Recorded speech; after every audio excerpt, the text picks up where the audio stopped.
Hi, Uma పరిమళం YouTube channel.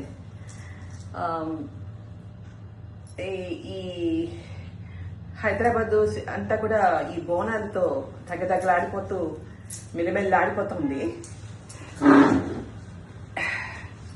Bonalu అయిపోయింది. తర్వాత ఇప్పుడు ప్రస్తుతం ఇండిపెండెన్స్ డే ఇవన్నీ దాటుకుంటూ ఇంకా వినాయక చవితి నుంచి ఇక పండగలే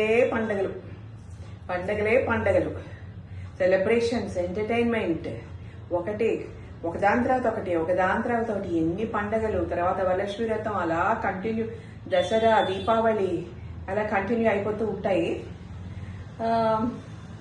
అందరూ సరదాగా ఎంజాయ్ చేద్దాం. అంటే నా మనసులో మాట ఏమిటంటే, ఒకప్పుడు పండగలాగా జరిగేది. అంటే పండగని మనం ఎంటర్టైన్మెంట్ కింద ఉండేది కాదు. పండగ అంటే భక్తితో ఇంట్లో మనుషులందరూ కలిసి చేసుకునేది పండగ.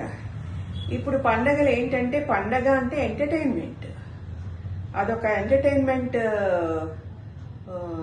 ఛానల్ అయిపోయింది అనమాట. భక్తి కంటే కూడా మనకి కొద్దిగా శృతి మించి రాగాన పడుతున్నాయి ఈ ఎంటర్టైన్మెంట్స్. మనం చుట్టాలతో, బంధువులతో కలిసి ఇంట్లో చేసుకొని సరదాగా కలిసి ఉండేదా ఇది తగ్గిపోయింది. చుట్టాలతో కలిసి, ఇంట్లో మనుషులతో కలిసి చేసేదానికంటే ఈ బజార్లో మనం ఎంటర్టైన్మెంట్ వెతుక్కుంటున్నాం. ఆనందాన్ని అన్నీ కూడా బజార్లో వెతుక్కుంటున్నాం. ఇప్పుడు మొన్న నేను బోనాలు చేసుకోవాలి. మనం బోనాలు, అమ్మవారు, అది చాలా ప్రత్యేకమైన పండుగ.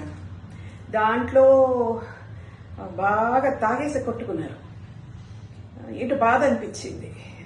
అమ్మవారి పేరు మీద జాతర చేసుకుంటూ ఆమె కూడా మనం గుంజేస్తున్నాం. అక్కడే వంటలు చేసుకుంటున్నారు, అక్కడే తాగేస్తున్నారు, కలబడి కొట్టేసుకుంటున్నారు. పోలీసులు వచ్చి బోనాలు అయ్యే వరకు నిలబడి దగ్గరుండి చేయించే పరిస్థితి కల్పించుకున్నారు.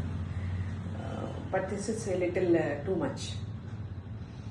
సో ఇలాంటివి జరగకుండా వినాయక చవితికి కూడా, బోనాల పండుగల్లో కూడా కానివ్వండి, వినాయక చవితి పండుగలు కానివ్వండి, పాటలు ఎలా ఉంటాయంటే, ఎంటర్టైన్మెంట్స్ ఎలా ఉంటాయంటే, అమ్మా అమ్మ బోనం,